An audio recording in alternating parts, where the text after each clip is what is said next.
Xangô, o rei de Oió, o senhor do trovão, o senhor das suas sentenças implacáveis.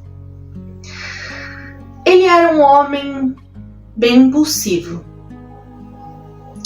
Ele era acostumado a ver o mundo curvando-se diante dele, diante da sua força e diante do seu fogo, do seu poder.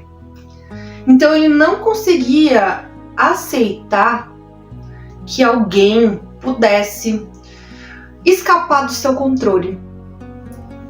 E é sobre isso que a gente vai conversar hoje, sobre o Itã de Xangô com Oxum.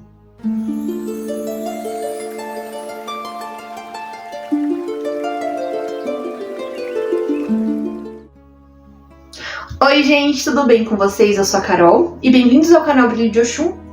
E no vídeo de hoje eu vou contar para vocês o Itã de Xangô com Oxum, que fala sobre o rapto que se tornou um grande domínio.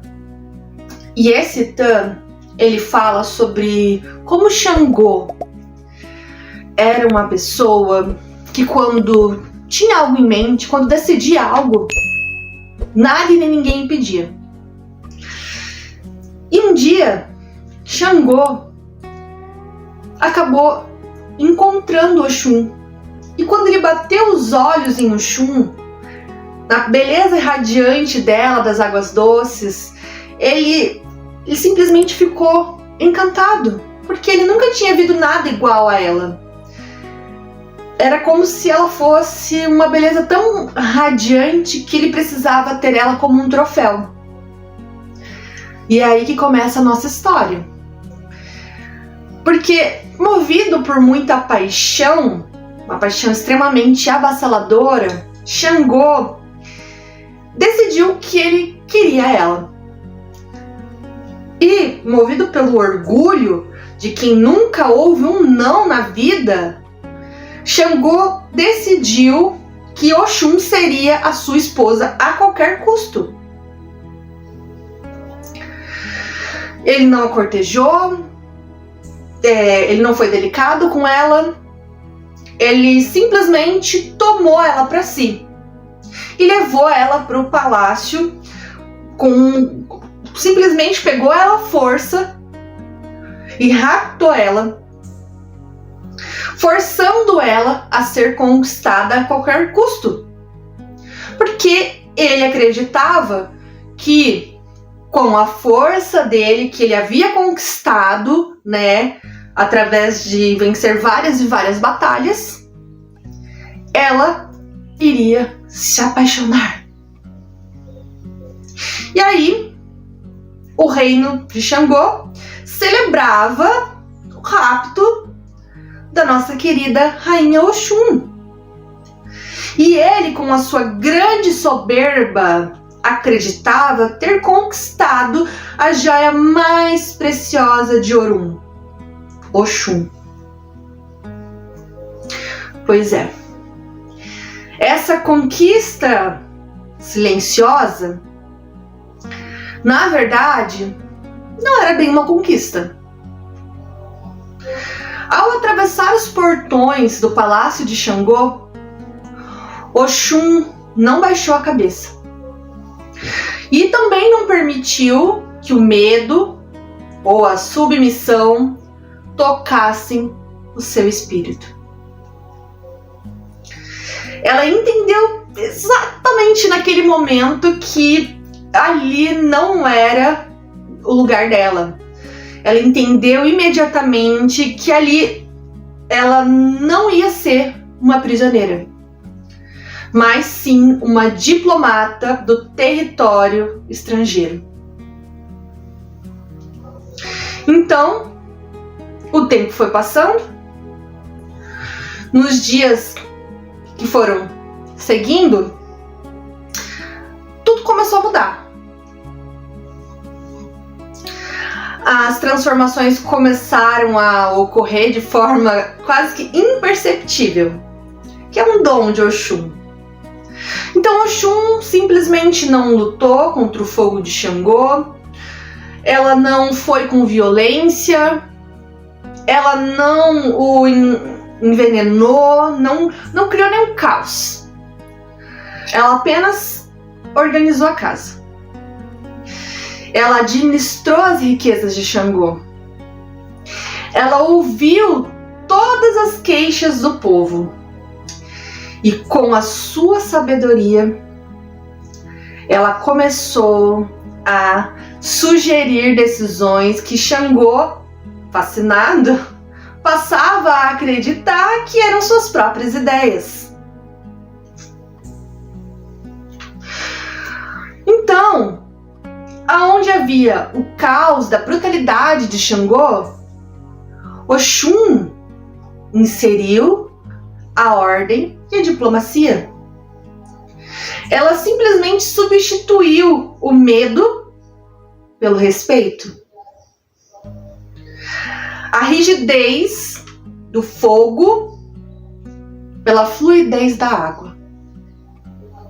O rei que antes decidia tudo no grito e no machado, ele viu-se dependente da intuição e do conselho de Oxum. O palácio, que deveria ser a prisão dela, tornou-se o centro da sua influência. Quando Xangô percebeu o que havia acontecido, ele já não era mais o senhor absoluto das suas vontades. Na verdade, ele descobriu que a mulher que ele pensava ter capturado, na verdade, tinha capturado o seu governo. Então, além do governo, também o teu coração e o teu próprio legado. E esse rapto, ele foi, na verdade, a rendição do fogo às águas. Existe um outro final nesse Itã, uma outra versão, que diz que Xangô raptou Oxum de Exu, quando Oxum estava morando na casa de Exu. Estava limpando, passando e cozinhando para ele ensinar ela os búzios. E aí, prendeu ela na torre. E ela ficou muito deprimida. E Exu resgatou ela depois de alguns anos. Ou seja, indiferente de qual versão da história, ambas as histórias mostram que Xangô tomou o livre-arbítrio de Oxum. Como se ele tivesse o direito de fazer o que ele quisesse com ela. E isso mostra uma grande lição, né? Uma grande lição sobre a vida. Porque nesse primeiro Itã mostra a diferença entre a força e o poder, sobre o medo e o respeito. E mostra também que a força bruta, ela é extremamente limitada. O Xangô, ele representa o poder, né? Algo que gera impacto. Algo que gera imposicionamento pela sua energia direta do fogo. Só que esse tipo de poder, ele costuma ser algo volátil, maleável. Porque quando Oxum adentra na vida dele, ela ensina ele que a força por si só, ela não é suficiente para nada. Porque as pessoas que seguem por medo, elas não têm respeito. Elas não são pessoas que você pode confiar. Porém, quando existe o respeito, passa a haver tanto o valor quanto o ato de poder confiar. O povo segue porque quer, não por medo. E Oxum mostra que guiar uma manada deve ser através da estratégia e não da força. Oxum mostra o grande poder e influência que ela tem sobre todos. E ela mostra que o poder, ele só é mais duradouro se você exercer ele de forma silenciosa e estratégica. Se você exercer o poder através do medo, do controle, da raiva, o poder não funciona. Porque não são pessoas leais. As pessoas podem se revoltar. E Oxum, veja, ela não precisou entrar em guerra, em conflito, nem nada para destronar Xangô, para substituir ele do governo. Porque ele estava lá, mas quem mandava no governo de fato era ela, né? Ela não precisou mover a mão para nada, apenas com a sua astúcia, apenas com a sua estratégia. O ensinamento que fica sobre isso é que muitas das vezes a gente quer enfrentar um sistema ou uma pessoa autoritária e aí a gente acha que vai conseguir enfrentar ela através de conflito. Mas na verdade, a gente enfrenta o conflito através de uma força que molda o sistema, através de uma força que molda os pensamentos, através de estratégia, cautela, paciência. Além disso, a gente tem que entender que para enfrentar algo, precisa moldar o ambiente para ele estar preparado.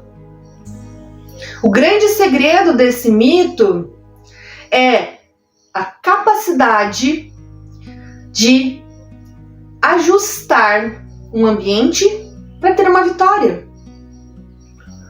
Oxum, ela não precisou moldar toda a sua essência, ela não precisou mudar completamente quem ela era para se encaixar no palácio de Xangô.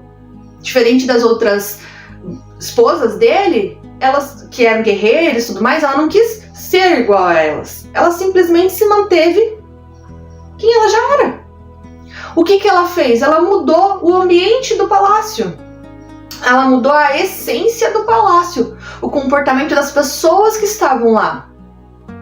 Ela provou que mesmo em qualquer situação, mesmo que a gente esteja nos sentindo acuados, capturados, né, presos pela vida, nós temos a capacidade de reverter qualquer situação ao nosso favor. Basta a gente ter paciência, autocontrole e estratégia. E a harmonia dos opostos é o que gera um equilíbrio. Às vezes a gente precisa entender que, assim como a água apaga o fogo e o fogo apaga a água, se a gente quer que os dois estejam em conexão, os dois precisam estar em um equilíbrio. Então, para Xangô não ser um grande tirano e solitário, porque quando ele percebeu que o palácio estava praticamente dominado por Oxum, ele precisou encontrar uma estrutura, uma maneira de se equilibrar com ela, porque eles precisavam dar certo, se encaixar. Então ele elevou a maneira com que ele lidava, ele mudou o comportamento dele. E tem um outro ensinamento bem importante, né? Que é sobre a questão de Xangô capturar Oxum. Porque Xangô não tinha o costume de ser contrariado. Ele não sabia ouvir o não. E aí ele forçou ela a viver uma realidade que ela não queria. E ela mudou a realidade dele. Então a gente tem que aprender a respeitar o outro, né? Veja, se ela não tivesse sido raptada, o mundo dele não teria mudado. Ele teve que mudar por ela. Tudo bem, isso é legal, ele mudou por ela e tal. Mas ele tirou ela do livre-arbítrio dela. Ele tirou ela totalmente da vida dela. E esse tipo de situação é totalmente errada. Assim como no outro Itã que eu falei, que Xangô roubou Oxum de Exu e ela estava infeliz, né? Na outra versão, ela estava extremamente infeliz. E aí ela consegue, eu não me lembro se ela foge ou se Exu captura ela de volta, mas as pessoas precisam aprender que nem tudo é do nosso jeito, do jeito que a gente quer. Sabe, esse comportamento de Xangô foi um comportamento totalmente mimado. Ai, porque eu sou o rei e tem que ser do meu jeito. Não tem que nada. Né? Eu queria fazer esse adendo. Apesar do ensinamento desse Itã não ser voltado a isso, hoje em dia eu vejo muito disso acontecendo na nossa vida real, né? Muitas mulheres são pressionadas, aceitam viver esse tipo de situação. E aí elas, no caso de Oxum, ela não se adaptou, ela fez o ambiente se adaptar a ela, mas as mulheres acabam se adaptando ao ambiente, porque querem sobreviver nesse ambiente de caos, né? E aí tem uma reflexão sobre esse Itã, que ele fala assim, que apesar, né, de tudo isso ter começado de uma maneira ruim, com uma força bruta, não terminou de uma maneira ruim, terminou de um jeito diplomático. Porque Oxum nos ensina que a vitória, ela não é definida através de uma conquista no campo da batalha, no campo da guerra. Ela é através de estratégias, ela é através de transformar o teu oponente no teu aliado. Ela é através de vencer uma batalha. Eu ia falar a palavra manipulando, mas de certa forma, quando é uma guerra, porque às vezes para você vencer, você não pode simplesmente fugir. Às vezes você tem que ensinar o outro a se adaptar a você, de forma sutil, maleável, para não criar conflitos. E é isso que Oxum nos ensina. Então fica isso de reflexão para vocês.